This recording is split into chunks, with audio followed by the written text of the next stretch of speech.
we have the gauntlet for the gold. Yes. Jeff, a Royal Rumble. A Royal Rumble, 90-second intervals with the clock on the screen. So. I had my stopwatch, and the first couple entrants, they had the clock on the screen the whole time. And so by about the fourth one, they would put the clock up at the beginning, then they'd take it down. I see. And they'd put it up when there's 10 seconds left. And I thought, fuck, maybe they're it's a worked clock. Fucking with the time and get this thing over with quicker. A gimmick clock. But God damn it, they were sticking to their time cues. It was really boring. I was so mad that they were honest. The Battle Royal portion of this was, in fact, very boring. Jeff Jarrett is number one. And the first portion of this is Jeff Jarrett playing Diesel. Alone in the ring, throwing out every guy who comes in. He throws out everybody. He throws out Buff Bagwell. Yes. He throws out Lash LaRue. Yes. He throws out Norman Smiley. I think it's like fucking Brock Lesnar here. Jeff Jarrett. He's the heel. Yes. And he's just running through blokes in this Battle Royal to win this NWA title. So the fifth guy is Apollo, who I don't think he ever did much in the U.S. at least, outside of these early TNA shows. Big old Puerto Rican dude. Kind of like a poor man's Batista. And Tenay, of course, is giving his resume. He's a longtime veteran in the IWA promotion. And Don West is there to say, Mike, I don't know much about IWA. Tell me what that is. Yeah, that was really good. It was really good. And of course, goes, Mike, what's the IWA? And Tenay's like, Mike well, it's immediately. one of the two biggest promotions in the Puerto Rican territory. Oh, that's great then. K Crush is 6, who goes to save Jarrett for some reason. Slash is 7. Wolfie D. Who went from white boy rapper to Satan worshiper. I think he's a vampire. Okay. Yeah, this was where he did a DDT, and Don West goes, God damn, that's a cool move. It's a DDT, brother. I was more impressed he took a giant backdrop from Apollo. Yeah. Way up in the air. Number 8, a man I'd completely forgotten everything about. I hope you wrote it down exactly as he was introduced. No. Del Rios from New York City. No, I did not write that part. Not Alberto Del Rio. No. Del Rios. From New York City. If Apollo was a poor man's Batista, Del Rios is a homeless man's Scott Steiner. He was the spellbinder. Tenay even said that he may look like someone you may recognize. He even had the Superman logo on his gear.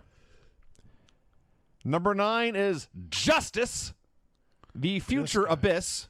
I could not believe my eyes. I'd totally forgotten that he actually wrestled as Justice before he got the Abyss and Joe Park gimmicks. And boy, he was actually Joe Park in here. This is Joe Park in a singlet. Yeah. And Abyss is better. Abyss is better. Yes. Conan is 10. He looked good. Great. Conan actually really, really good. Well, it was funny because he gets in the ring, and the one thing about Conan, and I think even Conan would admit this, is he did not have the best cardio. No. And so he gets in there, and he makes a great fucking, I'd say comeback, but he just got in there. But, when you get into a Royal Rumble, you start with your He's comeback. a house of fire, yeah. So he runs a while with his big comeback and everything like that, and he goes about a minute, and then, he has someone hit him, and he just lays there. He just laid there for a while. He got tired doing that comeback, but it was a great comeback. Let's see.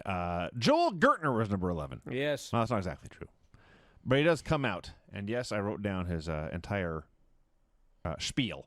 I may have gotten some of these details wrong, but the big picture here is correct. I chase anything in a skirt and get right up in that dress. I'll be with 5 girls in Huntsville. I won't settle for less. We'll tear up that hotel room, make the bed sheets a mess. But first I got some business with the Rainbow Express. Lenny and Bruce. But he's not done yet. All you girls are thinking about drinking a jug of droid juice. Let me introduce, and all you clowns get your asses ready for the man they call Bruce. So it is Lenny and Bruce, the Rainbow Express. Now, Lenny and Lodi in WCW were doing the West Hollywood Blondes gimmick. This wasn't Kwee-Wee? This was Kiwi. This was, in fact, Kwee-Wee. Okay, This was Kwee-Wee, yes. Because I recognized Kwee-Wee playing the part of Bruce, and they said Lodi is out with injury. Bruce is his replacement. I see. Yes. Okay. So they took the West Hollywood Blondes, made them the Rainbow Express. They're gay. Boo them! So Queeby's in there doing stuff. Rick Steiner is 12. No, Vinny. Braun Breaker Sr. Pardon me. comes out and immediately tosses Wolfie D and Abyss, who takes a crazy bump to the outside. Yes. And then out comes a man. Here's what I was going to say about this battle royal earlier. So, one of the reasons this battle royal was shitty was because when you watch the Royal Rumble, especially nowadays, the Royal Rumble used to be about, hey, here comes this big star, these guys are feuding, blah, blah, blah. Now the Royal Rumble is about, let's hear everyone's entrance. What song is going to play next? And, they count down, and then, oh, it's Seth's song, we can sing his fucking song or whatever. Well, Jeremy Borash is the ring announcer. Young Jeremy Borash, he's got this full head of bleached blonde hair. But this poor guy's got to go like, coming in next, it's Malice! And the crowd just goes, who the fuck is Malice? And it was like one name after another where they had to give him a new name because they couldn't use the WCW names. They couldn't use names they used in WWE. If you're watching on TV, they explain who all of these guys are. But if you're in the crowd, it's like, here comes Malice! And a guy comes out. Now, who was Malice? It's the fucking Wall, brother. It's the Wall, brother. But he looks nothing like the Wall. Now he's grown his hair out. He's got some tats. He doesn't wear a fucking shirt. And tie. And you're just watching this guy going, who in the fuck is this Malice? And I could not believe when I saw the fucking Wall, even in the Battle Royal. I couldn't even believe he was in the Battle Royal. And as we'll get to, I really couldn't believe the end. We'll get to the end there. You also missed the part about Rick Steiner tossing the imposter Scott Steiner out of the ring and hitting him with about 2 over-the-head belly-to-bellies before ejecting him. I thought that was a nice touch. I was just happy that Malice tossed pretty much everybody else in the ring, including Rick Steiner. Malice pitched everybody. There were only 3 guys left at that point. He eliminated Rick Steiner by Steiner charged him, and Malice ducked and pulled down the ropes, and Steiner's flying bump out of the ring was horrifying. That was very, very scary. But yes. Malice also gently tossed Conan out. Yes. Well, it's more that he tossed Conan out, and Conan made sure to use everything possible to break his fall. I will roll over the top rope. I will bump on the middle rope. I will bump on the bottom rope. I'll hit the apron and roll to my feet on the floor. I use the word gingerly. Yes. Delicately. Scott Hall is 14.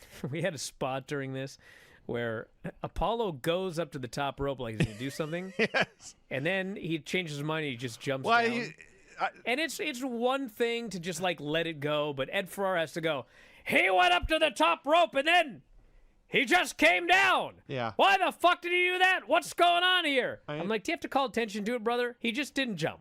It's a battle royal. You could see Malice was trying to get in a position to take something, but somebody else would always grab Malice and hit him. And eventually Apollo just gave up. So Scott Hall gives Jeff Jarrett the Razor's Edge, at which point I believe Toby Keith was 15th. Well, it's funny because Toby Keith and I think there were a couple of other guys. It was like they didn't even bother to mention that they were next. So I'm not sure if Toby Keith was actually an entrant or not. He was not. So if you count him, there's 21. Okay. And he also was not eliminated. He went I guess out that's to the true. He was middle never rope. eliminated, yeah. But he comes out and he gives just Jeff left. Jarrett a delayed suplex. And in 2002, a country singer doing a wrestling move in a wrestling ring was major, major, major news. And say what you will about Toby Keith, he was a star. It was a big, big deal. It's 2023. We have Logan Paul and Bad Bunny whipping ass out there. Pat McAfee and various other guys. So one vertical suplex will not impress the crowd anymore. But he and Razor get together and throw Jeff out That of was the a ring. very famous moment, though. Yeah. I mean, that moment, I remember that moment vividly when he did that long delayed suplex and then dropped the dude. I mean, that was good stuff. He was no Jay Leno. He was better than Jay Leno. That's true. Yeah. So at this point, we are down to Scott Hall, Malice, and Apollo in the ring. With Malice is the only heel, and so the babyface is just like ping-pong him back and forth with chops. Scott Hall is having the time of his life. And in fact, when Malice finally goes to the corner and basically collapses, Razor just reaches his hands out and shakes Apollo's hand. Like, it's been a pleasure beating people up with you.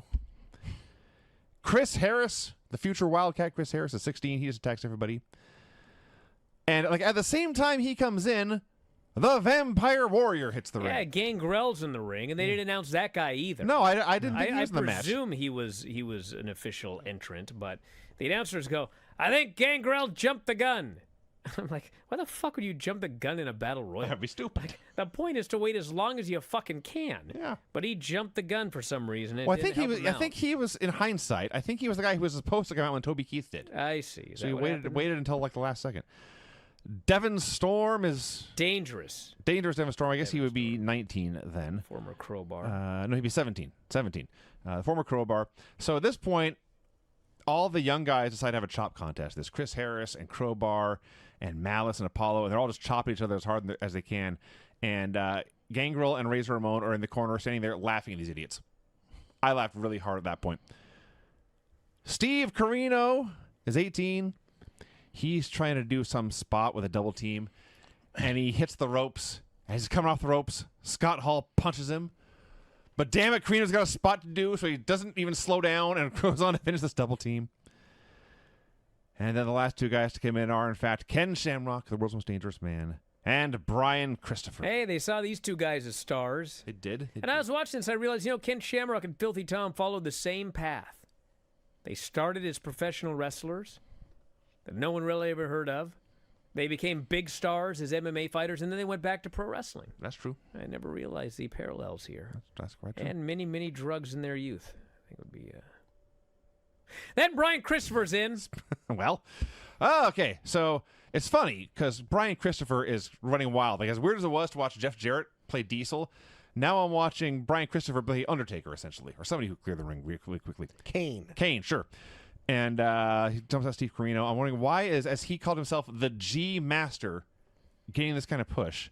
And suddenly he's laid out, and the match stops. And the other four guys stare at him and say, we all hate this fucker. And they just watch as Shamrock throws him out. So our final four is Ken Shamrock, Apollo, Malice, and Scott Hall, which very quickly becomes a final two of Ken Shamrock. Before you get to that, they have these 4 men in the ring, and the announcer goes, one of these men will be the new NWA World Heavyweight Champion. And I knew it was Shamrock, but I'm looking at the other guys, I'm like, okay, so it's got to be Scott Hall. Like, it's got to come down to Shamrock and Scott Hall. And all of a sudden, Scott Hall is thrown out of the fucking ring. Yes. And it is Ken Shamrock versus the fucking Wall. Yes. For the World Heavyweight Championship. Ken Shamrock versus the Wall? And it wasn't good. Really? No. I enjoyed Ken Shamrock. It versus was all Malice. right. I did not. All right, I'm But alone. I mean, it's like, fuck, dude. Listen, I get, you want to make a new star or whatever, or you want to do this or that. But, like, Ken Shamrock is going to win the NWA title. This is an important match. Like, get him in there with a big fucking name. So you got a big main event with two big stars, two famous guys, two big names that fight for that title. Instead, it's the Wall. Nobody thought that Malice had a chance of winning. And then they did a fucking spot where there was a good spot. It started good.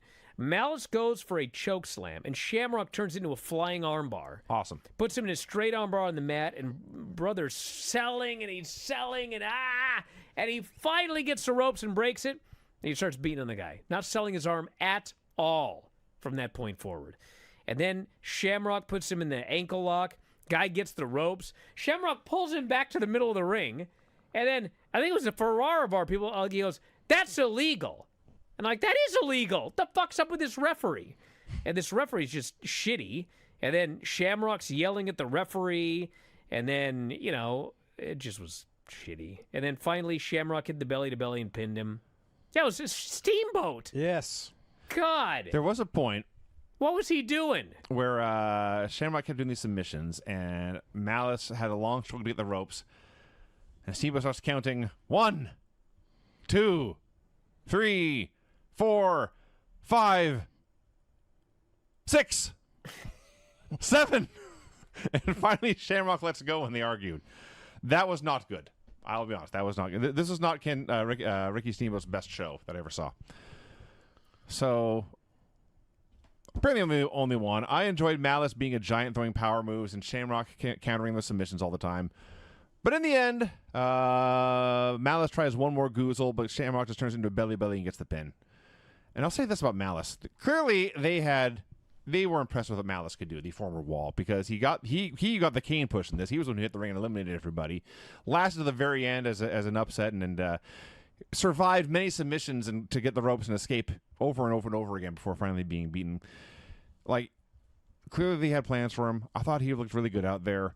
And in hindsight, he died alone in a Japanese hotel room 18 months later. Oh, that sucks. That sucks. That was very depressing. Ferreira calls him the Wall. Has this stupid line about how fighting these two is like being in the Special Olympics. I don't know. Why did they bring him back? And he starts the fucking joke. And then, he gets to the part about the Special Olympics, and Mike Tenay just turns it and looks at me and goes, I don't even know what he said. But that's your response? He was disgusted. Yeah. And Ferrara stops, and then he, kind of starts up again. Like, he can't even remember the fucking punchline.